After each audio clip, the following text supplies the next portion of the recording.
Mapagpalang araw po muli, madlang listeners. Ako po muli si Miss J.A. na muli maghahandog sa inyo ng isa na namang maganda at nakakakilig na kwento na isinulat ng ating mahusay na writer na si Martz Guevara. Sana po'y magustuhan niyo ang kwentong ito at kapulutan ng aral. Maraming salamat! Simulan na natin ang kwentuhan. Kahit 2 taon na lumipas, hindi pa rin nalilimutan ni Dave ang pinakamamahal niyang unang pag-ibig. Si Joyce ay nanatiling nakaukit sa kanyang alaala. Kailanman ay hindi maaaring makaligtaan ang nag-iisang kasiyahang hindi napapantayan ng kahit anumang bagay. Balang araw, muli kumahawakan ng mga kamay mo, Joyce. Sabi ni Dave habang siya'y nakatingin sa litrato nito. May copy siya niyon dahil ayaw niyang hindi makita mukha ni Joyce. Matagal na kitang gustong makita. Ngayon na pwede na. Sana makita na kita. You will always be my love, and it will never fade away. Ilan sandali pa'y tumunog ang kanyang cellphone dahil sa mensaheng natanggap. Kagad niyang tinignan iyon at binasa. Mr. Teres, natrace na namin ang pinanggalingan ni Joyce. Iyon ang mensahe nito sa kanya. Nandito lang pala siya sa lugar niyo. Malapit lang po pala siya. Pagkabasa niya noon ay dumagundong agad ang kanyang dibdib. Pinapahanap niya kasi sa kanyang private investigator si Joyce dahil nais niyang makabawi dito at muli itong mapasakamay dahil kahit kailan, hindi na walang pag-ibig niya dito. Kahit noon pa man, nagkaroon lamang talaga ng hindi nila inaasahan na problema. Kaya ngayon, bilang isang successful ng tao, gagawin niya lahat para maibalik si Joyce. He can really do it kasi isa siyang chairman. Marami siyang pera. Muling nagbigay ng mensahe ang kanyang private investigator. May kambal siyang anak na ngayon ay 2 taong gulang na. Matataba, magaganda, at sa tingin ko kahawig mo sila. Konfirmasyon na lang po ang kulang sakaling sa'yo talaga mga bata. Kinakabahan siya nang mabasa niya yun. Hindi siya nakareply dahil umiikot sa kanyang isipan kung paano nangyari yon. May anak si Joyce? May asawa na kaya siya? Kapag kuwan ay nag-send ng mga litrato ang private investigator, kaagad niyang tinignan ng mga ito. Nang makita niya, manghang-mangha siya sa kanyang nasaksihan. Lumukso agad ang kanyang dugo. Hindi mapigilan ni Dave na hindi umiyak. Isa itong magandang balita na kailangan niyang sabihin sa kanyang mama dahil matagal na rin noong nagkaroon ng bagong apo ang mama niya. Sa lahat kasi ng magkakapatid, tanging si Dave lamang ang hindi nakapagbigay ng apo sa mama niya. Kaya ganoon na rin ang pagkadismayado ng mama niyang matandang-matanda na. Bagaman ngayon may ihaharap na siya sa kanyang mama. Ngunit may problema nga lang dahil hindi pa niya maaaring gawin yun agad. It will take a lot of time kasi si Joyce lang at ang mga anak ni Joyce ang gusto niyang iharap sa mama niya. Marami namang mga babae dyan pero kahit ipilit ni Dave, wala siyang nararamdaman kahit ni katiting na tuwa para sa ibang babae. Nag-type siya ng reply. Nagpapasalamat ako sa paghahanap mo sa aking mga anak. Dahil dyan may bonus ka matatanggap. Bigay mo rin sa akin ng lahat ng impormasyon ng nakalap mo para ako nang bahala sa mga susunod kong hakbang. Anya. Nagpasalamat din ng private investigator sa kanya. Ang buong araw ni Dave ay naging masayang-masaya. Matagal na kasi niyang pinapahanap si Joyce. Ito lang kasi ang tanging babae na siyang nagbigay sa kanya ng tunay na kasiyahang hindi niya naramdaman noon. Hindi niya kayang ipagpalit sa ibang babae si Joyce. Kakaibang-kakaiba si Joyce. Joyce, sana mapatawad mo ko. I know I caused a lot, I hurt you. Pero sana, napatawad mo na ako. Anya habang kinakausap ang litrato nito. Buong araw din na nakangiti si Dave. Bawat nasasalamuhan niyang empleyado ay nginingitian niya. Nagulat naman ang mga ito dahil minsan lang siyang nagiging good mood sa isang taon. Kaya ang mga empleyado ay naririnig niyang nag-uusap kung bakit siya masaya at parang nanalo ulit ng suwerte sa loto. Pumaroon siya sa isang coffee shop. Habang nag-order siya ng kape, tumunog ulit ang kanyang cellphone. Nakatanggap siya ng text mula sa kanyang sekretarya. May bagong nag-a-apply para sa waiter na posisyon sa kanyang pagmamay-aring restaurant na tinatawag na Dave's Restaurant. Isang high-end restaurant at tunay na may awards na natatanggap galing sa local at international na entity. Isang taon na rin ang kanyang restaurant. Marami nang napagdaanan kaya naging mas magaling si Dave sa pag-manage ng kanyang restaurant. Isa rin sa dahilan na naging successful siya dahil sa pagsisimula siya sa restaurant business. Akala niya nung una, hindi niya ito magagawa. Para kay Joyce at sa pamilya niyan lahat ng ito. Nag-reply siya na sa Lunes ang interview upang makapaganda rin ang nag-apply. Matapos niya sabihin na lahat na kailangan sabihin, ay binalik niya sa bulsa ang cellphone. Bumalik siya sa kanyang opisina. May hawak na kape at panay pa rin ang ngisi niya sa bawat empleyadong nakakasalubong. Nang nasa opisina na siya, tinignan niya agad ang kanyang emails. Nandoon ang file na siyang kailangan munang gawin ng applicant. Online job application kasi ang ginawa nito. While he is sipping his coffee, may pinirmahan din siyang dokumento habang naghihintay ding matapos na ma-download ang file ng applicant. Ilan sandali pa'y nagulat siya sa kanyang nabasa. Si Joyce ang bagong applicant ng kanyang restaurant. Napatitig siya sa kanyang nabasa. It is so overwhelming. Nanginginig ang mga kamay ni Dave. He is wondering kung bakit ito nag-apply. Hindi kaya naging success si Joyce sa business ito nung silang dalawa pa?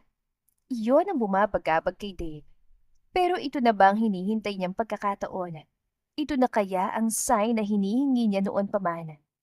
Are all of these things are for him? Habang binabasa niyang file, may naisip si Dave na hakbang para mapadali niyang kanyang plano. Nandito lang pala si Joy sa lugar kung saan naroon din siya. Tunay ngang bilog lamang ang mundo. Mas nadagdagan tuloy ang pag-asa ni Dave na makasama niyang muli si Joyce. Alam niyang may kinalaman ng tadhana sa bagay na nangyayari ngayon sa kanya. Hindi ito isang coincidence lamang. Destiny brought them together in one place. All the prayers sa ginawa niya gabi-gabi ay magkakatotoo na. Dahil sa kanyang kasiyahan, ay nagbigay siya ng bonus sa iba't ibang empleyado at tumawag din siya sa kanyang mga kaibigan para mag-inuman sila mamayang gabi. Tama lamang na ipagdiwang niya ang magandang nangyayaring ito sa kanya ngayon. Una, nalaman niyang posibleng anak niyang kambal na ngayon ay puros malaki na. Ikalawa, ang pag-apply ni Joy sa kanyang restaurant. Dalawang pangyayari na sa tingin niya ay worth it ipagdiwang. Hintayin mo ako, Joyce. Sabi pa niya nang muli siyang tumitig sa file ni Joyce. Marami nang napagdaanan si Joyce, ngunit kahit pagka-successful man lang sa kanyang buhay ay hindi nangyari. Ang matagal na niyang pangarap na maging isang mayamang babae ay hindi niya nakamit. Ginawa naman niya lahat. Nawala na rin siya ng pag-asa na magkaroon ng masaganang buhay. Ngunit hindi naman siya tumigil sa kanyang pagsisikap, lalo pat may kambal siyang anak. Oo, she is a single mother. Dahil kay Dave na iniwan lang siya ay nagkaroon siya ng anak. Dahil din dito, hindi niya magawa kung ano ang dapat gawin dahil sagabal ang kanyang mga anak. But really, she loves them. Wala naman siyang magagawa dahil nandito na sila. Ang tanging na sa isip lang niya ay buhayin ang dalawa at mahalin ang mga ito. And hiding them from Dave. Napag-isip-isip niya na wala nang karapatan si Dave sa mga ito dahil iniwan siya. Hindi nga ito nangangamusta. Hindi man lamang nag-text o tumawag simula nung araw na pumunta ito ng abroad. Galit siya kay Dave. Sobrang galit siya at dahil kay Dave, tila nabaon siya sa nakaraan. Kaya nga lang talaga, nitong mga nakaraang mga araw ay hindi naging madali ang pinagdaanan niya. She makes effort and all. Hindi siya natanggap sa lahat ng ina-applyan niyang trabaho. 10 lahat iyon, ngunit talagang ni isa man lang ay wala talagang tumanggap. She's slowly losing hope. Kung hindi lang talaga na bankrupt ang aking business nun, successful na sana ako ngayon. Anya sa kanyang sarili habang inaayos ang kama ng kanyang dalawang anak na puros babae. Pinipigilan niya ang kanyang sarili na huwag umiyak. Ngunit tuwing gabi habang pinagmamasdan niya ang kanyang mga anak, naiisip niya talaga ang mga problema niya. Iniiyak na lamang niya lahat ng iyon. Masakit isipin, mahirap tanggapin. Wala siyang magagawa dahil ganito ang kinahinatnan niya. Sana nga lang ay makaahon siya. Alam ni Joyce na hindi siya pwedeng sumuko. Kung susuko siya, para na rin ginawa niyang miserable ang buhay ng kanyang mga anak.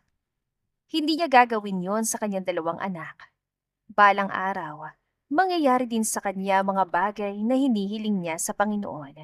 Alam niyang hindi siya pababayaan ng Diyos. Balang araw, isa ako sa mga milyonaryong babae na hinahangaan ng mga tao. Balang araw, makakamit ko rin yung kasaganahan sa buhay. Anya sa kanyang sarili. Kung tutuusin, pwede naman siya magsimula ulit. Kaya nga lang ay wala siyang kapital para sa kanyang business, lalo pat baon na baon siya sa utang. Wala naman siyang mapupuntahang magulang dahil wala ng mga ito. Nasa langit ng mama at papa niya, kaya ang mga problemang dinadaanan niya ay sinusolo na lang niya. Tuluyan na ngang tumulo ang kanyang mga luha. Paano na kaya ako nito? Wala pa akong trabahong napapasukan. 10,000 na lang yung natitirang pera ko. Hindi naman to sasapat para sa aming tatlo para sa darating pang mga araw eh. Diyos ko po, sana bigyan niyo po ako ng kaginawaan sa buhay. Anya habang umiiyak. Mabuti na lamang talaga ay nasa salas ang kanyang mga anak at hindi pa mga ito nakakaintindi. Ayaw din naman niyang umiyak sa harap ng mga anak. Kung mangyayari man yon, baka isipin ng mga ito na wala pang muwang ng mga anak na hindi siya responsableng ina. Matapos niyang ayusin ang kama, kinuha niya sa maliit na mesa ang kanyang cellphone. Nagbabaka sakali siyang may magandang balita na makikita niya sa kanyang email. Nitong nakaraan 2 araw, 5 restaurant ang kanyang inaplayan as waitress. Sana naman may magandang balita.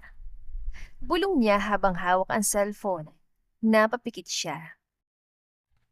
Nagdasal siya na sana kahit isa man lang na trabaho. Nang mabuksan niya ang kanyang email, nag-scroll siya habang may kalungkutan at pangamba sa kanyang damdamin. Diyos ko po, mahinang sabi ni Joyce. Napatakip siya ng kanyang bibig at hindi napigilan ng luha. Salamat po, Panginoon. Anya. Malakas ang kabog ng kanyang dibdib. Dahil sa kanyang nabasa, ay sumiglang kanyang damdamin. Sumayang kanyang puso at napawi doon ang lungkot. Natanggap na ng CEO ang kanyang mga file. Ngayon Lunes ay kailangan niyang pumaroon sa restaurant para sa gagawing interview. Magkahalo ang kanyang nararamdamang emosyon. Masaya si Joyce. She promises herself na gagawin niyan lahat para tuluyang makapasok sa restaurant na inaplayan. Hindi niya sasayangin ang pagkakataong ito. Naglabas ng mabigat na hininga si Joyce. Ito na yon, Joyce.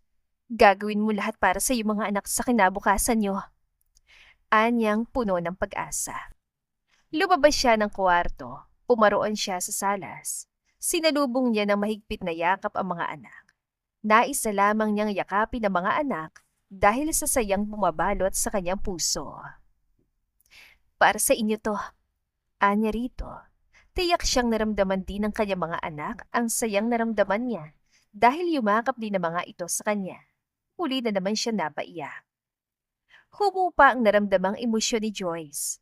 Umupo siya sa upuan upang isearch kung anong klaseng restaurant ang Dave's Restaurant. Nung una talaga ay nagdalawang isip siya na mag-apply dahil kapangalan nito ang kanyang dating nopyo. Pero ito pa ang nagbigay sa kanya ng magandang balita ngayon. Hindi makontento si Dave sa kanyang sarili. Maaga pa man ay nagbihis na siya. Nag-perfume ng paulit-ulit. Parating chinecheck kung bagay ba sa kanya ang suot na tuxedo at ang kanyang hairstyles. Hindi siya napalagay. Kahit hindi man niya aminin, kinakabahan siya sa muling pagkikita nila ni Joyce. Kung di lang sa ganitong sitwasyon, Anya, nanghihinayang din kasi siya. Kailangan naman niyang i-disguise ng kaunti ang sarili para hindi siya makilala ni Joyce. Plano niyang hindi muna ito bibiglain dahil kung mangyari man yon, alam niyang lalayo ito sa kanya. Hanggat maaari ay huwag niya munang ipaalam ang lahat. Ang alam ni Joyce ay hindi siya si Dave na ang dati nitong nobyo. Pero kahit na gano'n, nag-effort pa rin si Dave dahil simula ngayon, aangkinin niyang muli si Joyce. Kailangan ko rin ng kumpirmasyon kung anak ko rin ba yung kambala. Anya, nakaharap siya sa malaking salamin habang tinititigan ang kanyang sariling refleksyon. Hindi ba niya masasabi kay Joyce ang totoong pakay niya? Gagawa siya ng maraming hakbang upang sa tamang panahon, masabi niyang mahal pa niya ito. Mahal na mahal kita, Joyce. Hindi yun nagbabago. Sabi niya sa kanyang sarili. Araw ngayon ng Lunes. Abala mga empleyado niya sa dapat na gawing mga trabaho ng mga ito, kaya hindi mapapansin ng mga ito ang pagbabago ng kanyang kasuotan. Hindi kasi siya parating nakatuksido. Kahit pa formal ang dapat na suotin, nagsusuot lamang siya ng simple. Ngunit ngayon, dahil si Joyce ang aplikante, dapat siya magsuot ng tuxedo. Kulay blonde tuxedo niya na siyang paborito niya. Naaalala niya pa ngang nung unang date nila ni Joyce. It was so memorable. It was simple and plain date. Hindi niya makakalimutan ang unang halik ni Joyce sa kanyang labi. Those kissable lips. Namiss niya tuloy ang mga labi ni Joyce. Nang masigurado ni Dave na perpekto ng kanyang postura, kinuha niya mga dokumento at ang cellphone. Pumanaog na siya sa salas. Naabutan niyang kanyang kapatid sa salas na may hinalukat sa bag nito. Ngayon ka lang nakabalik? Bunga ni Dave. Akala ko hindi ka na uuwi sa puder ko eh. May kailangan ka? Tanong niya. Bumaling sa kanyang kapatid. Si Jade ay bunso niyang kapatid. May trabaho na ito kaya wala na rin siyang pakialam kung ano nang ginagawa nito sa buhay. Pero minsan nararamdaman niyang kailangan nito ng tulong pero lamang nagsasabi sa kanya. Hindi ba gandang gising ko kaya huwag mong kausapin ng ganyan? Mabangis itong sabi. At saka hindi na ako babalik dito sa bahay mo. I have my own house. I bought it last month at doon na ako mananatili. Imporma pa nito. Nakasanayan na ni Dave ang pagkamaldita nito. Kaya bilang kuya nito, mas binuwisit pa niya si Jade. Magandang umaga, mahal kong kapatid. Anya sa mapang-asar na boses.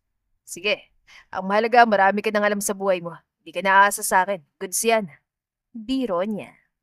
Nang makita niyang ekspresyon nito, nakakunot ang noon nito. Ilan sandali ay tatalikod na sana siya. Nagsalita pa ulit si Jade. I saw Joyce yesterday. Sambit ito. Napahinto si Dave. Nais niyang magpatuloy si Jade sa sasabihin nito. Please continue. Tugon niya. He was like begging in. Inayos si Jade ang sarili, lumapit sa kanya. She had twins. At ang mga bata, kamukha mo. Anito. Binuntis mo pala siya bago mo iniwan? Pangasar nito. Hindi alam ni Dave kung dapat ba siyang masisiyahan sa sinabi ni Jade. Mula pa man noong magkakilala si Jade at Joyce, masama ng pakitungo ni Jade kay Joyce.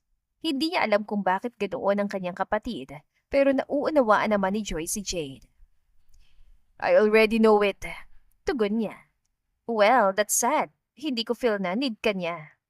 Anito sa mapanghamong boses. At saka huwag mo na lang silang guluhin. Feel ko kasi masaya na sila eh. He knows na nagbibiro lang si Jade. Pero yung biro niya ay para bang isang kutsilyon tumarak sa kanyang puso. Minsan, huwag na siguro siyang makipag-asaran sa kapatid niya. Natamimi si Dave dahil sa sinabing iyon ni Jade. Kumibot-kibot ang kanyang mga labi. May gusto pa sana siyang sabihin para madepensahan ng sarili, ay nagmadaling umakyat sa hagdanan si Jade. Iniwan siya nitong parang nakalutang sa isang madilim na lugar. Bagaman, iyon ang kanyang narinig. Huminga siya ng malalim. Hindi siya dapat magpapaapekto. He knew what was his reason before kung bakit niya nagawang iwan si Joyce kahit pangako niyang hindi ito iwanan. And Joyce knew it too. He likes to have daughters or sons. Kaya nga lang, Hindi siya naging responsible noon, kaya ito ngayon ang inabot niya. He is chasing after Joyce. Sana nga lang ay walang asawa si Joyce at siyang tunay na ama ng kambal. But it looks like Joyce is hiding something. Para bang hindi nito gustong may nakakaalam sa buhay nito. But it intrigued him. Nais niyang suungin ng walang kasiguraduhang bagay na iyon. Para kasing naramdaman niya na hindi gusto ni Joyce ang buhay na meron ito ngayon. Joyce, you will be mine again. Kahit ano man ang humadlang sa akin. Kahit pa na may asawa ka na. Kahit pa na may anak sa ibang lalaki. Lahat ay gagawin ko para mapasakin ka lang.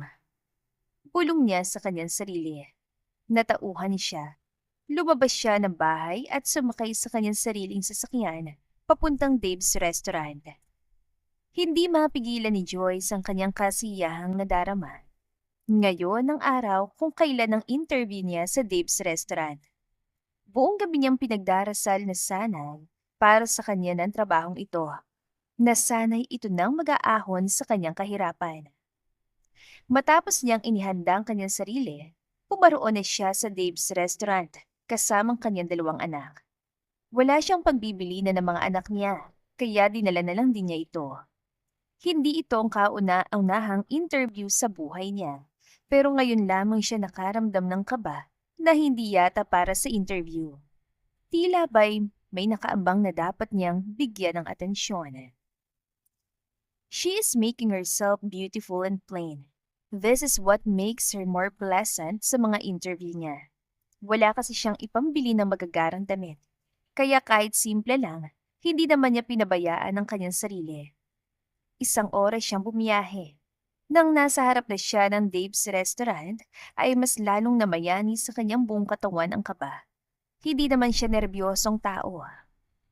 Kaya mo to, Joyce. Anya sa kanyang sarili. Pampalakas para naman kahit na papano ay gumaan ang kanyang pakiramdam.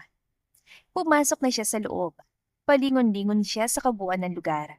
As expected, magandang Dave's Restaurant. High-end restaurant ito. Maraming customers at matunog sa buong Pilipinas at ganoon na rin sa ibang bansa. Ayon sa kanyang nakalap na impormasyon, sa loob lamang ng 10 buwan ay may 10 branch na ito sa buong Pilipinas. At ang branch dito sa lugar nila ay bagong tayo lamang nitong nakaraang buwan. Kayong 2 anak, kinukumbinsi niya ang kanyang sarili na sana'y payagan siyang kasama sa loob ang anak. Ilan sandali pa'y may sumalubong sa kanya na isang lalaki. Napahinto siya dahil kabigla-biglang pagdating nito. Ikaw ba si Joyce Marasigan? Pambunga dito. Yumuko siya bilang isang respeto. Para kasing mataas ang posisyon nito, sa pananamit pa lang nito. Opo, ako po si Joyce Marasigan. Nais ko po sanang itanong kung nasan po yung opisina ng may-ari nito para sa interview. Aplikante po ako. Anya sa boses na malumanay. Hindi niya alam kung bakit parang may something na hindi niya maintindihan. Pinakatitigan niya lalaki. Parang pamilyar ito sa kanya, pero parang hindi naman. Kinabahan na rin siya. Ngumiti sa kanya lalaki, pero nagbago siya ng direksyon ng mata. Hindi alam kung ano itong kalituhan sa kanyang isipan. May nagtatalo na bakay talagang hindi naman talaga. Pamilyar na pamilyar ang lalaki sa kanya. O sadyang magkamukha lamang sila ng dati niyang nobyo. Mommy! Tawag ni Eileen sa kanya. Binalingan niya agad ito ng tingin. Excuse me, anya sa lalaki. Tumango-tango lamang ito habang nakangiti pa rin sa kanya. Yes, sweetheart? Tanong niya rito. Bumaling muna siya sa lalaki. 1 minuto lang po, imporma niya. I want milk, request nito. Napabuntong hininga si Joyce. Ito na nga bang kinababahala niya? Mabuti na lang ay may dala siya. Kinuha niyang gatas sa kanyang bag at agad na binigay yon sa kanyang anak. Muli siyang lumingon sa lalaki.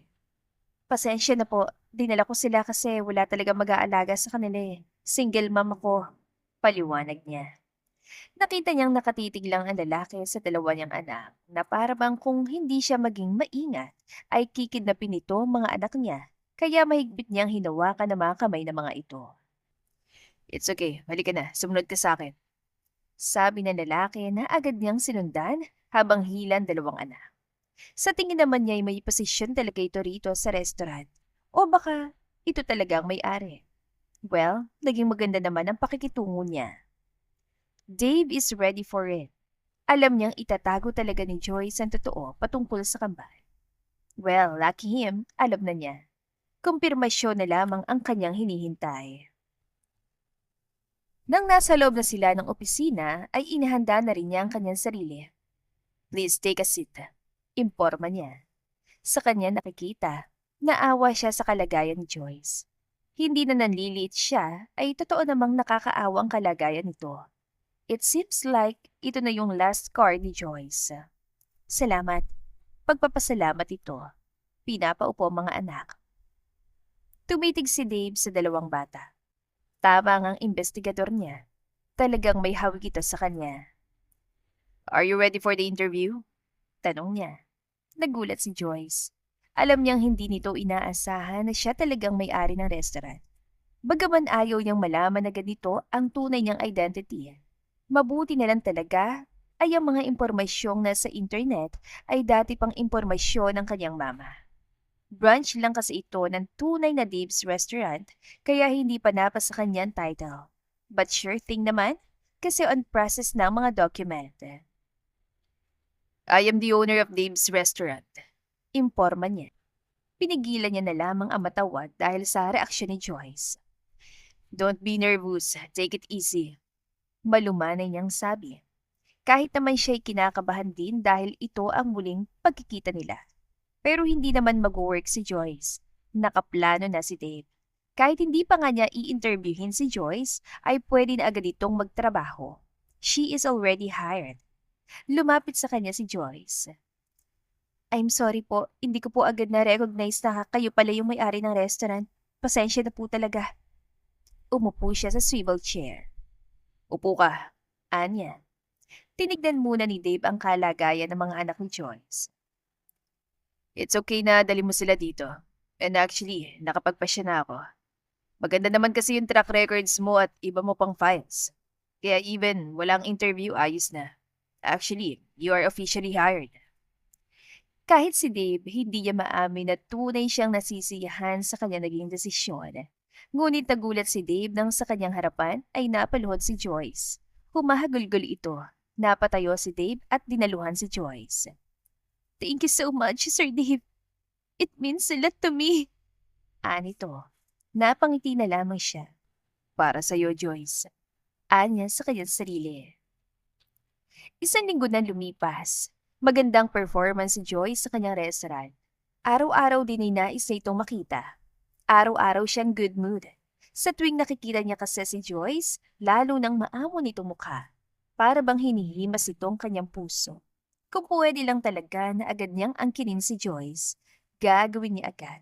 Ngunit hindi naman yun maaari. Dahil ang mga bagay na nakaplano ay dapat niyang sundin. Hindi niya pwedeng biglain si Joyce na baka kapag nalaman niyang siya si Dave, ang dating nitong nobyo, ay lalayo ito at ilalayo sa kanyang mga anak. Mula sa kanyang desk, tumunog ang kanyang cellphone. May text galing sa kanyang investigador. Confirm, boss. Anak mo ang kambal. Balita nito.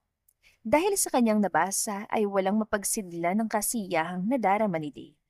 Ilang araw din kasi niyang hinintay ang resulta. Nakakuha ng buhok si Dave sa kambal. Lucky him kasi hinahayaan niya si Joyce sa dali ng mga anak nito. Actually, sa opisina niya namamalagi ang mga anak ni Joyce. O mas tamang sabihin na, anak nila. Hindi rin niya ide-deny na sa loob ng isang linggo, mabilis lamang niyang nakapalagay loob ang mga anak. Annalisa, tawag niya sa anak. May hawak itong Barbie doll. Siyang bumili noon. Siya rin ang bumili ng mga damit ito. Alam ni Joyce iyon kasi sinabi naman niya. Noong una, nahiya si Joyce pero pinaliwanag niyang para na rin sa magandang performance si Joyce sa kanyang restaurant. Pero ang totoo, gustong-gusto niya talagang i-spoil ang mga anak. Lumapit si Annalisa sa kanya at ganoon na rin sa Eileen kahit hindi ito natawag. Do you think magugustuhan ng mami yung ibibigay kong dress? Pagkatapos niyan sabihin yon, pinakita niyang nabiling dress sa isang mamahaling brand. "Mommy will so much like it," si Eileen ang nagsabi. Napangiti si Dave, ang bibo ng kanyang mga anak. Kaso, hanggat maaari pa hindi niya muna ito matatawag na anak. Nagpipigil si Dave. Kapag kuwan, naagaw ni Joyce ang atensyon ng tatlo. Napatingin si Dave sa bumukas sa pintuan. "Good afternoon, boss. Kukunin ko muna saglit yung mga anak ko. Papakainin ko muna sila," ani Joyce. Kitang-kita ni Dave ang kapaguran sa mukha nito. Napakain ko na sila, Joyce. Sabi niya. Dahil doon, nanlaki ang mga mata nito. He is happy what he is doing to his daughters. Kaso parang may mali.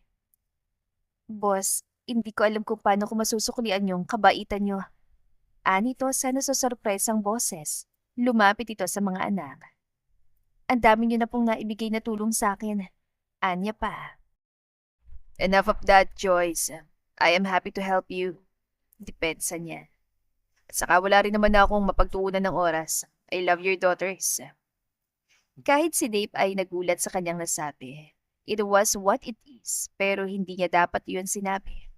Natigilan si Joy sa nasabi ni Dave. Hindi niya napigilan ang kanyang sarili. Habang nag-waiter si Joyce, natigil siya nang pinatawag siya ni Dave. Tinapos na lang niya ang order ng mga dayuhan bago pumunta sa opisina nito. Ano na naman kayang kailangan nito? Bulong niya sa kanyang sarili. Nitong mga nakarang araw kasi ay ibang-ibang pakikitungo nito sa kanya. She really wonders why. Hindi ito tama kasi hamak na empleyado lamang siya nito. Malayong agwat nila sa isa't isa. Kung tutuusin, swerte pa siya kaysa sa ibang trabahador na sa tingin naman niya ay mali. Nagkaroon siya ng special treatment ng may-ari ng Dave's Restaurant. Hindi ba niya i-deny na sa loob ng 4 na linggo lang ay nahulog ang kanyang loob dito? At hanggang maaari, dapat napigilan ng sarili, di ba Joyce? Anya sa kanyang isip. Pero hindi naman niya iyon pinapahalata sa amo. Siguro tama na lang ang araw-araw nitong pagtawag sa kanya, pagbabantay ng anak niya, at hahati dito sa kanya tuwing gabi. Lahat ng iyon ay mga effort na hindi niya pinapalagpas. At ang lahat ng iyon ay walang kasiguraduhan dahil siguro'y naaawa lang si Dave sa kanya na hindi naman dapat ito ginawa talaga. Sino ba naman ang hindi mahuhulog kay Dave? Isang ma-effort, mabait at guwapong lalaki. Bonus na lang yung pagiging successful nito. Dahil sa ginawa nito sa kanya, lahat na yatang kailangan ay kung i-request niya rito ay ibibigay agad. Pero hindi naman siya nag-take advantage dito. Minsan nga'y humihindi rin siya, kaya lang mapilit si Dave. Sabi pa nito, Ayos lang, Joyce. Huwag mong intindihin. Bonus ko na lang sa'yo to kasi magaling ka sa trabaho mo. she doesn't know kung may iba pa bang ibig ipakahulugan sa bawat bagay nitong ginagawa. Kaya imposible talagang hindi mahulog ang kanyang loob. Nitong mga nakarang araw din kasi ay parati itong nagte-text sa kanya. Maraming tinatanong tungkol sa buong araw niya, sa trabaho at minsan sa mga anak niya. Wala naman siyang magawa kasi hindi niya mapigilan si Dave. That will become a problem if we will go beyond the limit. Hindi sa nag-assume siya para kasing may gusto sa kanya si Dave. Pumasok na siya sa loob ng opisina nito. Nang mabuksan niyang pinto, naabutan niyang kanyang mga anak na kumakain ng ice cream. Napangiti si Joyce. Alam na ni Dave kung ano ang paboritong pagkain ng dalawa. Iginalugad niyang kanyang paningin. Mula sa paglabas si Dave sa banyo, ay nakita niya itong diretsyong napatingin sa kanya. Joyce, nandito ka na pala. Bunga dito. Magandang umaga po. Tugon niya. Bakit niyo po ako pinatawag? Tumawa ng mahina si Dave. Please, drop the po thing. I just want you to call me Dave. Just my name, Joyce. Paliwanag ni Dave. Mismong siya'y nagulat sa tinura nito. Dapat ba? Pero, hindi siya nakapagsalita ng tuluyan nang muli itong magsalita. Mamayang gabi pupunta tayo sa plaza. Tayong 4. Imporma nito na ikinabigla ni Joyce. Hindi niya alam kung paano mabigyan ng rason na hindi pwede. Baka kung ano pang isipin ng mga tao. Umupo si Joyce sa upuan para mahagap ang hininga. Hindi po pwede, sir. Dave.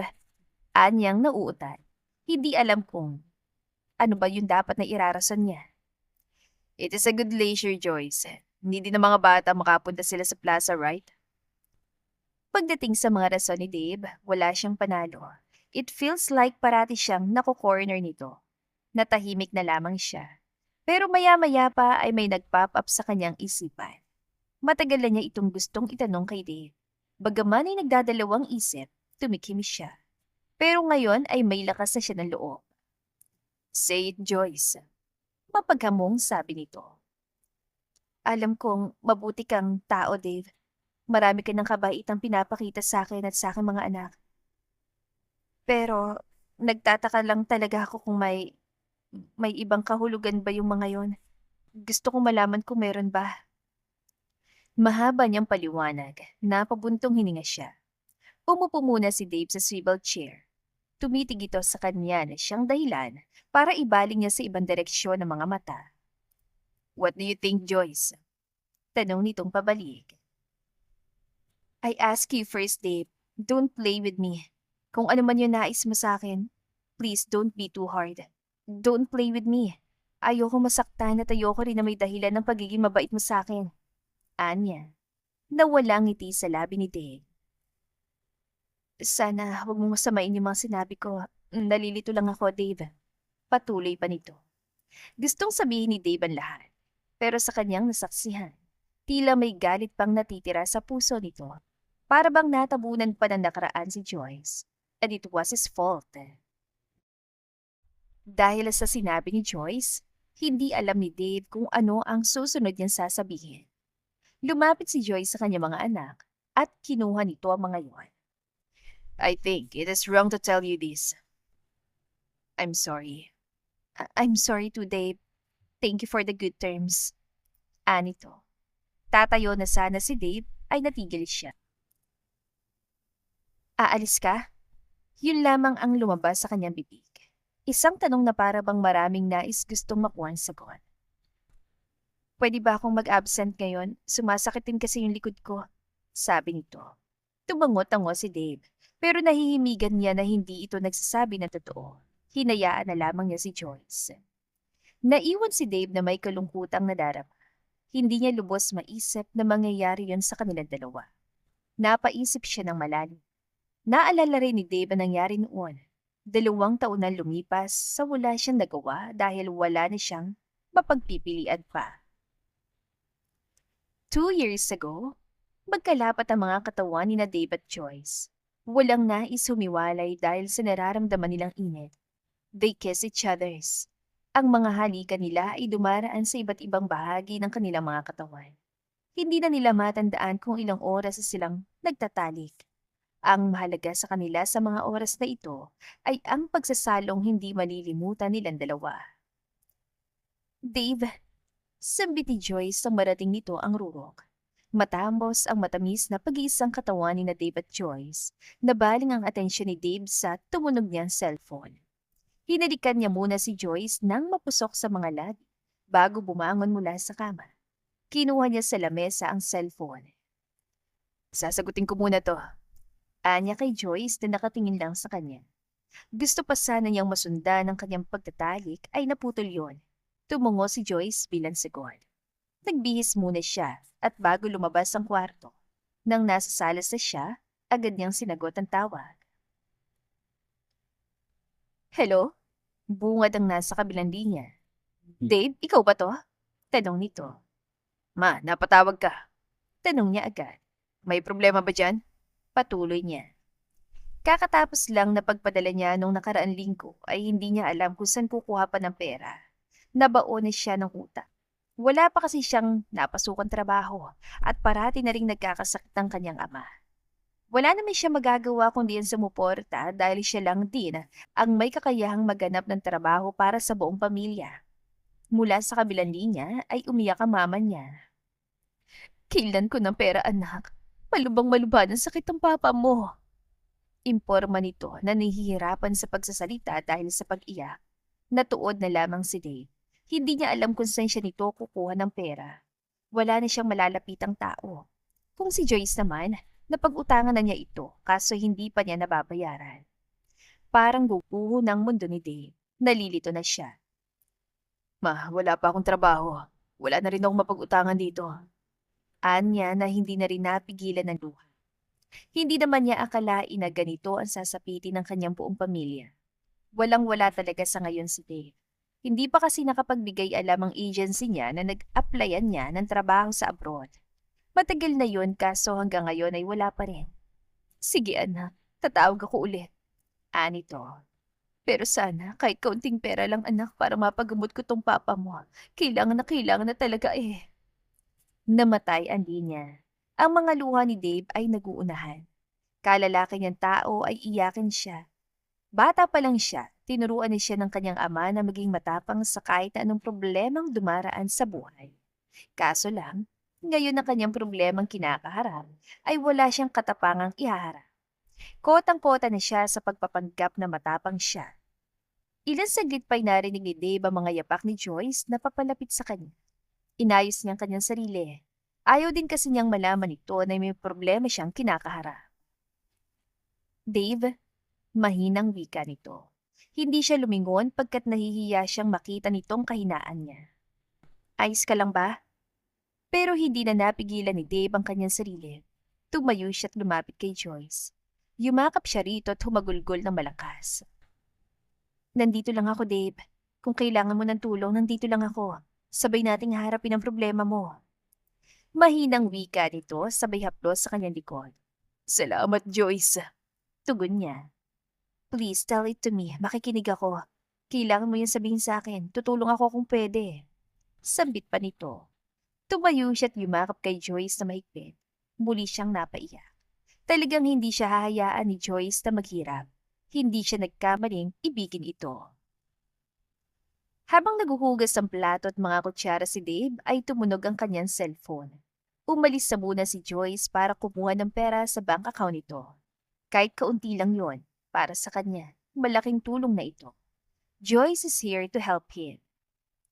Malaki ang kanyang utang na loob dito, kaya noon pa man, pinapangako na niya sa kanyang sarili na hindi ito sasaktan. He will never do that, kasi hindi niya kakayaning makitang nasasaktan ito. Nagtataka si Dave dahil wala naman siyang inaasahang mahalagang mensahe ngayon. Agad niyang kinuha mula sa bulsang kanyang cellphone. Pagkabasa pa lang niya sa mensahe, ay iyon ang dahilan kung bakit nahulog sa lababo ang hawak na plato at nabasag iyon. Natanggap ni Dave ang mensahe galing sa agency para sa kanyang trabaho sa abroad. Sabi sa mensahe, natanggap siya bilang domestic helper sa Hong Kong. Malaki ang sweldo niyon kaya igagrab na niya ang oportunidad na ito.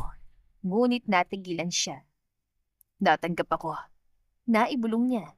Hindi makapaniwala sa balita. Ngunit tumitig lamang siya sa mensahe. Bigla siyang nakaramdam ng pagdadalawang isip. Tila ba'y nasa bingit siya ng dilema. Pero paano ko to gagawin? Anong pipiliin ko? Anya sa kanyang sarili. Umupo siya sa upuan. Inaligay niya sa lamesa ang hawak na cellphone. Napatitig siya sa walang laman na lamesa at napaisip ng malalim. Pangarap ni Dave na makapag-abroad siya, lalo na dahil iyon para sa kanyang pamilya. Mahirap lamang sila at may malubhang sakit pa ang kanyang mahal na papa. Ngunit kung ganoon man, paano na rin si Joyce? Paano ng kanilang pagmamahalan? Napahilamos si Dave ng kanyang mukha. Paano na to? Nalilito niyang wika sa sarili. Ilan saglit din na lumipas. Pumasok si Joyce sa kusino. May dala itong baso na may lamang kape. Naabutan siya nito na hindi mapalagay sa kanyang kinaupuan. Ngunit gusto man niyang magsinungaling at sabihin dito na wala lang ay ayaw naman niyang gawin. He needs to tell her the truth. Ayos ka lang ba? Bunga dito. Para ka nakapasa ng langit at lupa ah. Sambit ni Joyce. Nakakuha ko ng 15,000 sa aking account. Sana pwede na to. Imporma nito. Iniligay nito sa lababo ang baso, ngunit nagulat sa nakitang nabasag na plato. Bakit nabasag to? Nabitawan mo? Mahinahong tanong nito. Tumingin si Dave kay Joyce na may lungkot sa kanyang mga mata.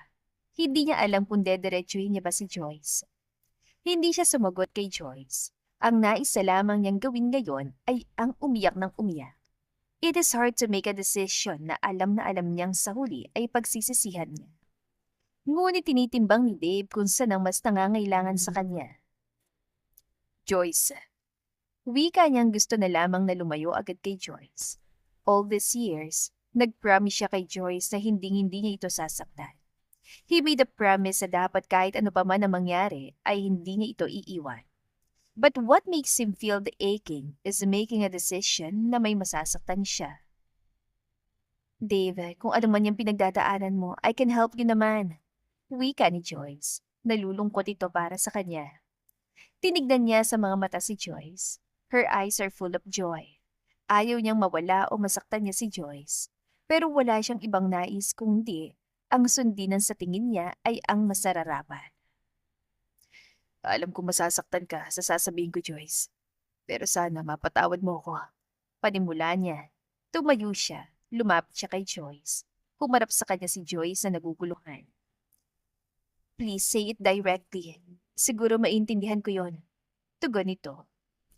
Kung may pagpipilian lamang ako, Joyce, hindi ko to gagawin. Kailangan ko mag-abroad. Kanina lang inatanggap ng application ko. Paliwanag niya. With that, natuod si Joyce sa kinatatayuan niya. Para bang isang malaking kasalanan ang ginawa niya. It is not good really, kasi nasasaktan niya si Joyce sa sobra. Kumibot-kibot ang mga labi ni Joyce. Pero di ba sabi mo walang iwanan? You promise it, Dave. Nauutal nitong wika.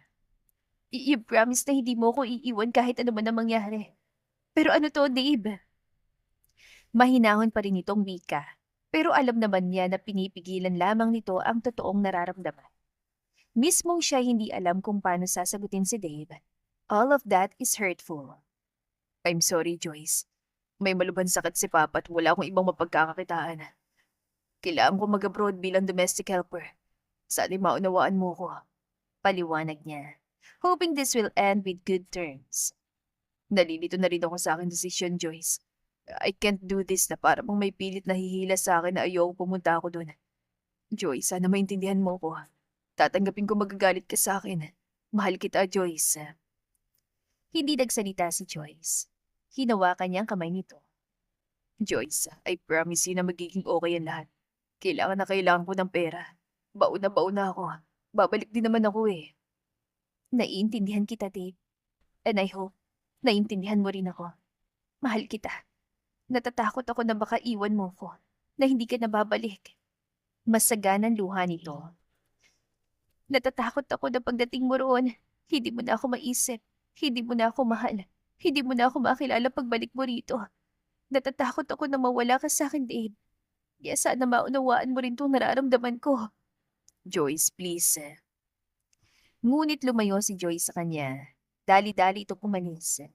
Joyce, hayaan mo magpaliwanag. Hiyaw niya, ngunit hindi nagpaawat si Joyce. Mabilis itong nawala sa kanyang paningin. Naisip ni Dave na tama na lang siguro na masaktan niya muna si Joyce para mas mapili niyang ituloy ang pag-abroad. Ginawa niya ito hindi dahil hindi niya tunay na mahal si Joyce. Ginawa niya ito kasi para ito sa kanyang pamilya at para sa ikakabuti ng lahat. Napaupo ulit si Dave na umiiyak habang nalilito ang puso at isip. I'm sorry, Joyce. Bulong niya. Sa kasalukuyan, hindi tumigil si Dave sa pakikitang gilas kay Joyce dahil ngayon na mas may kakayahan na siya ay dapat niyang ipakita rito na mahal pa niya si Joyce. Ngunit sadyang pagbiro ang tadhana. Hindi niya alam kung dapat pa niyang sabihin na lang kay Joyce na siya si Dave ang dating nobyo nito. Pero nagdadalawang isip siya na baka kapag sinabi niya ay walang mangyayaring maganda. Baka lalong ilayo ni Joyce ang kambal at ilayo din ito dahil hindi pa siguro siya dito pinapatawad. He is a chairman, a powerful person. Pero sa ganitong sitwasyon, kailangan niyang maging maingat sa kanyang mga desisyong gagawin dahil nakasalalay dito ang kanyang mga anak at ang pagmamahal niya kay Joyce. Natatakot si Dave. Lord, give me your guidance. Habang nasa desk ang kanyang cellphone, nakatitig lang siya sa kanyang mga anak na kahit matagal na niyang nakasama rito sa opisina, ay hindi man lamang niya matawag na mga anak. Kailan ko kaya kayo matatawag na anak? Anya sa mahinang boses na sana'y may isa boses niya sa kanyang mga anak nang walang pagdadalawang isip. Maya-maya pa'y lumapit sa kanya si Eileen. May hawak itong Barbie doll. Papa, wika nito. Napatitig si Dave sa anak. Nagulat siya sa sinabi nito. Papa? Tama bang pagkakarinig niya sa sinabi nito? Papa? Tanong niya rito ulit. Kinugo si Dave sa Eileen. Papa bang tawag mo sa akin? Hindi talaga siya makapaniwala. Papa? Muling sambit nito. Naliligayahan si Dave. Gusto niya sabihin na anak, pero para bang may bumabagabag sa kanya. Lumapit din si Eliza sa kanya. Kung ano sinabi ni Eileen, ganoon ang sinabi ni Eliza. Kaya kumabog na kumabog ang kanyang puso sa tuwa. Papa. Anya sa kanyang sarili na sobrang nasisiyahan. Ang sarap naman sa pakiramdam na tawagin niyo akong Papa. Anya sa mga ito. Ngunit nahinto siya sa kanyang pagsasaya nang may kumatok. Kaagad niyang inilayo ang dalawang anak. Pero hindi naman masyadong malayo sa kanya. Umayo siya ng upo sa swivel chair niya. Please come in. Sambit niya. Bumukas ang pinto at bumungad sa kanya ang napakagandang si Joyce. Kahit talaga kailan, hindi nawawalang admiration niya rito. Joyce, ikaw pala. Bungad niya. Inay si Dave ang kanyang sarili. Ngumiti kay Joyce. Nais ko po sanang magpaalam po na kunin yung mga anak ko. Panimula ni Joyce. Tumango-tango si Dave. Sige ba, they were doing so well. Imporma niya. Salamat ulit po sa pagbabantay ng mga anak ko. Tugon ni Joyce. Hindi ito nakatingin sa kanya, para bang ayaw siyang tignan ito. Wala nga naman, Joyce. He used to be a manly voice. Hinayaan na lang ni Dave na kunin ni Joyce sa mga bata. Siya naman ay ninamnam lang niya ito. Hindi talaga may pagkakailang kagandahang taglay ni Joyce. Kahit simple lamang ito kung manamit, ay talaga namang namumukadkad ang kagandahan.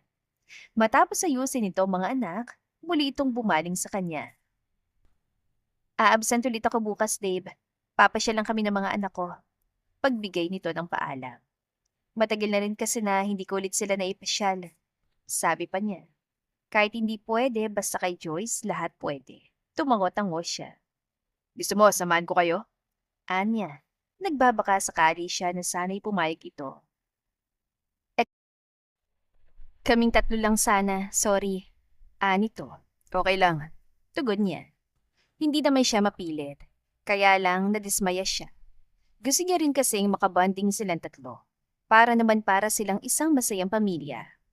Tatalikod na sana si Joyce ay biglang naaalala ni Dave ang dress na hindi niya naibigay nung una. Kaya dali-dali niyang tinawag si Joyce. Joyce, wait! Sambit niya. Nalilitong lumingon sa kanya si Joyce. I have a gift for you. Anya. Inilagay niya sa ibabaw ng desk ang supot na pinaglalagyan ng dress. It's a dress. Ispoil niya. Nanlaki ang mga mata ni Joyce. Hindi ito agad nakaimik. Tumayo si Dave at lumapit dito. I know, it's wrong to give you this. It is so sudden. Anya, nagpatuloy siya.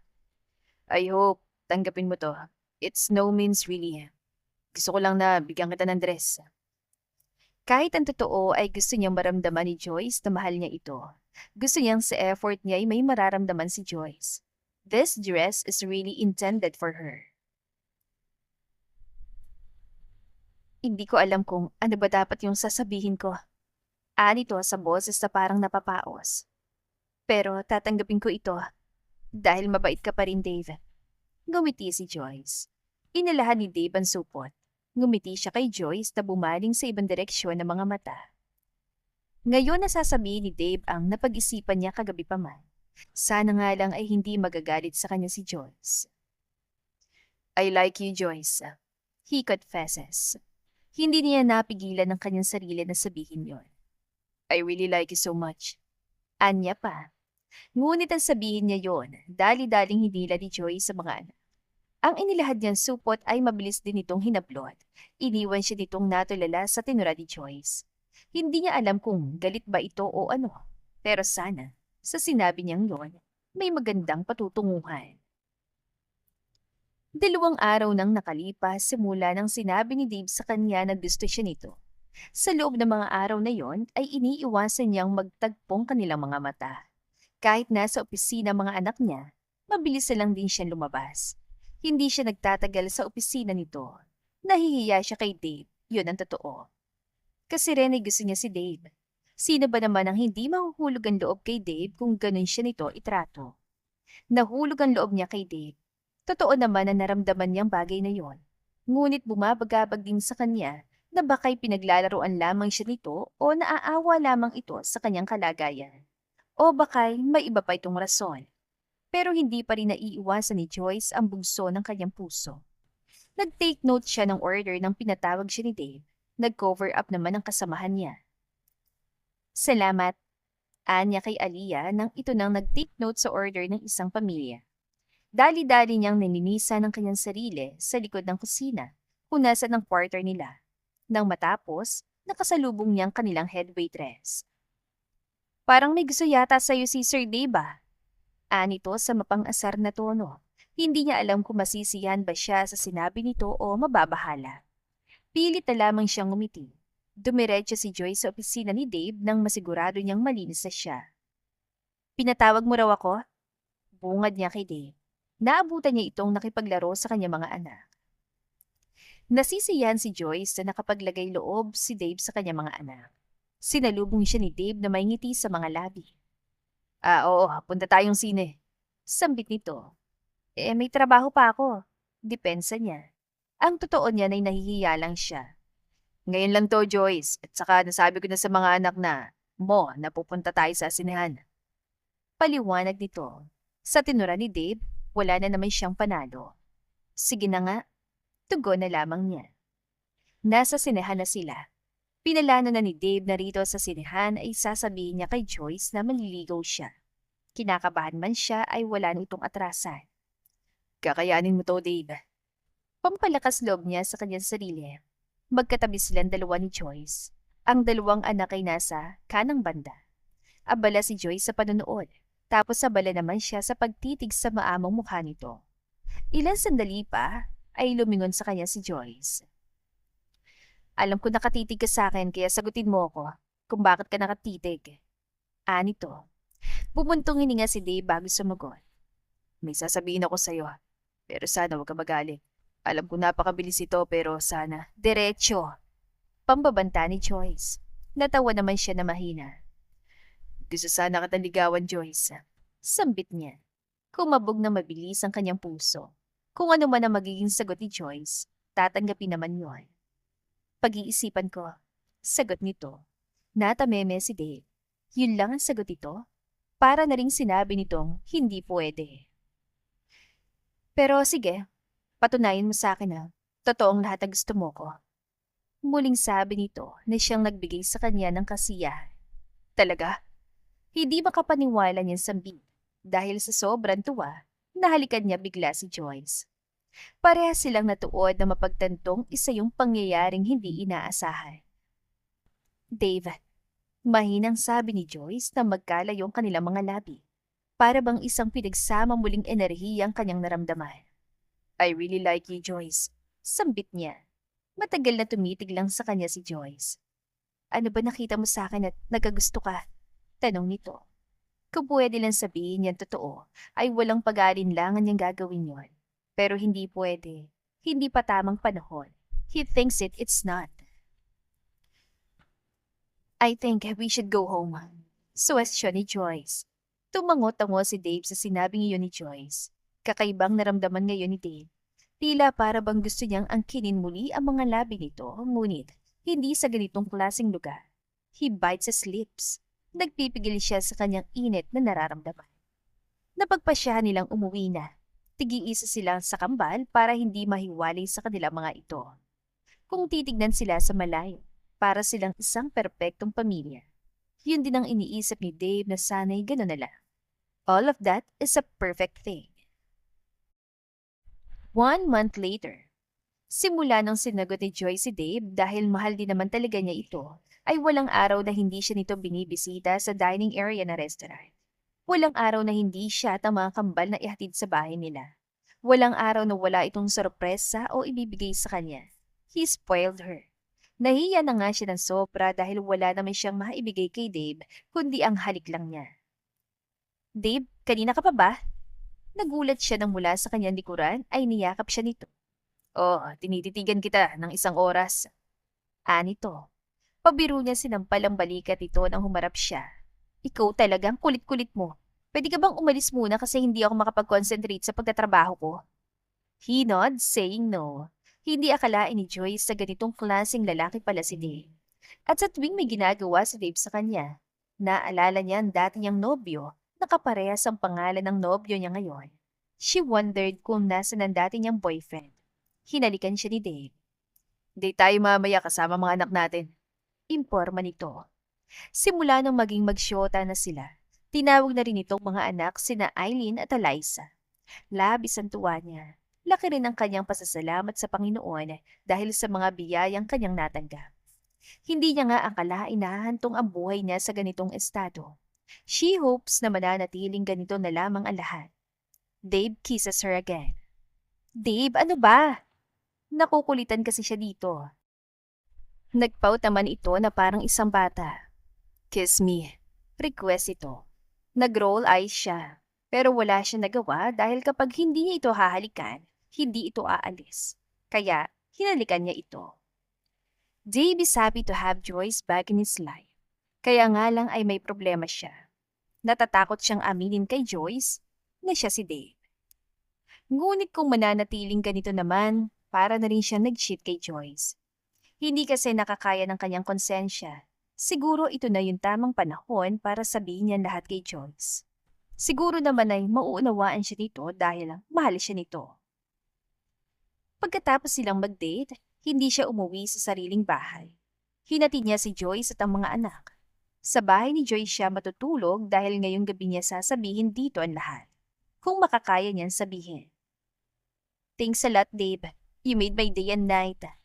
Sabi ni Joyce na makapasok na sila sa loob ng bahay. Iniligay niya sa sofa ang akay-akay na si Eliza. Basta para sa'yo, walang anuman. Tugon niya. Mahal kita eh. Lumapit siya kay Joyce at hinalikan nito sa labi. Nakaramdam ng init ng katawan si Dave. Kakaibang init na lumulukob sa kanyang buong katawan. It is the first time he feels it. I think we need to go to the room. Sabi ni Joyce sa mahinang boses. Binalingan nito ng tingin ng kambal at nang masigurado nilang parehas na nasa maayos na kalagayan naman ng dalawa, nagmadali silang pumasok sa kwarto. Nang nasa loob sila ay walang pag-alinlangan si Dave na naghubad ng kanyang mga sapon. Joyce kisses Dave torridly. Walang hindi ang kanilang pagsasalin hanggang sa maabot nila ang rurok ng kanilang mga katawan. Ngunit habang hinuhubad ni Joyce ang damit ni Dave at makitang isang butterfly na tattoo sa dibdib nito, natigilan siya. Nakaramdam si Joyce ng galit at lungkot. Napahinto siya sa paghalik kay Dave. Nagsinungaling ka! Galit niya sambit. Nangunot ang noo ni Dave. Pero nang makita nitong sariling tattoo sa dibdib, kung saan yun ang tinititigan ni Joyce, napasingap ito. Hayaan mo ako magpaliwanag, Joyce. Anito sa mahinahong boses. Ngunit mabilis na nagbihis si Joyce. Lumabas siya ng kwarto. Hindi niya matanggap ang ginawa ni Dave sa kanya. Hindi maaari. Joyce! Tawag nito mula sa kanyang likuran, ngunit hindi niya ito nilingon. Habang mabilis ang kanyang mga hakbang patungo sa labas ng kanyang bahay, ay rumaragasa rin ang kanyang mga luha. Muli na naman niyang naalala ang pang-iiwan ni Dave noon. It was so painful. At ngayon, nabilog na naman siya nito. Ang tanga-tanga niya. Umalis ka na rito, Dave. Ayoko makitang pagbumukha mo. Galit niyang hiyaw. Huminto siya sa may hardin.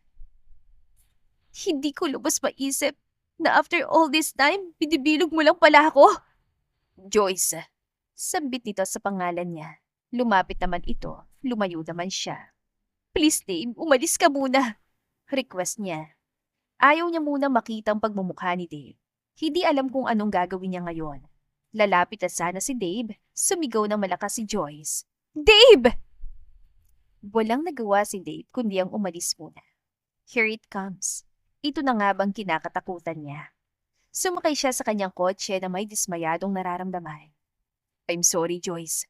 Nasambit na lamang niya. Kahit naman kung sino'y magagalit naman talaga, iyon ang nasa isip ni Dave. Bago niya pinandar ang makina ng kotse, nag-type siya sa cellphone. I'm sorry, Joyce. I did not mean it to happen. Akala ko kasi na kapag nagpakilala agad ako, magagalit ka sa akin. Yes, talaga naman dahil iniwan kita noon. Sana mapatawad mo ko. Mahal kita, Joyce. Hindi ko kaya mawala ka. Hindi ko alam kung paano ko sasabihin sa'yo lahat. Nalilito ako. Nasaktan kita noon at humihingi ako ng kapatawaran. At ngayon, sana maintindihan mo ko. Natakot ako na bakay kapag nagpakilala agad ako lalayo ka. And I already knew. Ang kambalayan ako. Sana mapatawad mo ko, Joyce. Please, wag mong ilayo sa akin ng mga anak ko. Huwag kang lumayo sa akin. Nagmamakawa ako sa'yo, ha. Iyon ang napakahabang mensaheng pinadala niya sa text para kay Joyce. Napatitig na lamang si Dave sa madilim na daan. Nagsisisi naman siya noon pa. Tama lang siguro na magalit si Joyce sa kanya. Sinaktan niya ito. Okay lang, at least alam ni Joyce. Pero, gagawin niya pa rin ang lahat para mapatawad siya nito. I hurt her so much. Sabi niya pagkatapos ay napahagulgol siya. Muli siyang nagtipa ng maraming sorry at sinend iyon kay Joyce. All of the emotions he feels, para bang lahat ng iyon ay may mga kutsilyong tumarak sa kanyang puso. Nagmaniobra siya. Dahan-dahan niyang pinatakbo ang kotse. Ayaw niya munang umuwi. Gusto niya munang magmuni-muni sa kung saan mang lugar na dadalhin siya ng kanyang isip. Napadpad si Dave sa isang gubat, the place he used to go to since then. Kaya lang, ngayon lang siya muling nakabalik sa lugar na ito. Kahit gabi na, nakikita pa rin ni Dave ang mga bato. Dito sila pumupunta ni Joyce sa tuwing gusto nilang magkaroon ng time sa isa't isa. Ito rin ang escape place nila. Joyce, anya kahit wala naman talaga ito. Isang linggo na lumipas. Sa loob ng mga araw na yon, hindi pumasok si Joyce. Nasa loob lamang siya ng bahay. Napagtanto rin kasi niyang nagkaroon siya ng kamalian sa pagtaboy kay Dave. Hindi niya ito hinayaang magpaliwanag ng maayos. She read his text. Paulit-ulit niya yung binasa dahil nagsisisi siya sa kanyang ginawa. Napag-isipan na rin naman niya kasi na matagal naman na niyang napatawad si Dave. All the anger fade away. Ang hindi lang niya matanggap ay kung bakit nagawa ni Dave na magpanggap dito. Nasa salas ang dalawa niyang anak. Hinayaan niya munang maglaro ang dalawa at siya'y nagmukmok sa kwarto. Sinisisi ang sarili. Isang linggo siyang nangungulila kay Dave. Hindi rin kasi ito bumisita na baka'y binigyan siya ng time para makapag-isip. She really loves him. Yun naman ang totoo talaga. Bumangon siya mula sa kanyang kama. Kinuha ang cellphone. Dave, I'm sorry for what I've done. Iyon ang laman ng kanyang text. Please come here. Pagkatapos niyang i-text iyon, muli siyang nagtalukbong ng kumot. Nag-iisip siya ng malalim. Wala, tama. Napatunayan naman ni Dave na totoo siya nitong mahal. Kung hindi, hindi nito maiisipan na magpanggap para lang makabalik ito sa kanya. He did the right thing. Nagawa ni Dave ang mga bagay na yon dahil gusto nitong patunayan na kahit nagkasala siya noon at iniwan siya, hindi na walang nararamdaman ito para sa kanya. Bakit hindi ko naisip yun agad? Inis niyan sabi sa kanyang sarili. Bumangon siya. Muli siya nag-text kay Dave. I love you, Dave. Please come back to me again. Pinapatawad na kita. Pagkatapos noon ay binalik niya sa lamesa ang cellphone. Napatitig siya sa ceiling. Napangiti. Ilang oras ang lumipas ay may kumatok sa kanyang pintuan. Inaasahan niyang si Dave iyon. Nagbadali siyang nagbihis at inayusan ang kanyang sarili. Nang matapos, pinagbuksan niya si Dave. Joyce, sambit nito sa kanyang pangalan. Dave, sambit din niya. Hindi pa man nakapasok si Dave, ginawaran niya ito ng isang mapusok na halik. Lumaban si Dave. Walang gustong magpatalo sa kanilang halikan. I'm so sorry, Joyce. Sana napatawad mo na ako. Pagsasalita ni Dave nang magkahiwalay ang kanilang mga labi. Huwag na nating isipin ang mga yon. Ang mahalaga ngayon ay makapagsimula tayo ng panibagong yugto ng ating buhay, ng ating pagmamahalan. Sabi niya. Napangiti si Dave. Muli itong humalik sa kanya. Dave, tawag niya rito. All of these years, hindi talaga kita nakalimutan. At saka mahal na mahal kita. Mahinahon at punong-puno ng pagmamahal na sabi ni Joyce. Walang pasabi, inakay siya nito. Dinala sa loob ng kwarto. We will make another twin. Bulong nito sa kanya na nagpakiliti ng kanyang tainga. Dave! Nasambit na lamang ni Joyce. Pinagsaluhan nila ang kanilang mga katawan. Sabik na sabik sa isa't isa. Nais hindi huminto at manatiling naghahalikan. Habang patuloy na pinapaligaya ni Dave si Joyce, nasa isip ni Joyce na ang swerte niya pala. At dito na po nagtatapos ang ating kwentong pag-ibig. Maraming salamat po sa pakikinig. To God be the highest glory. Hanggang sa muli. Paalam!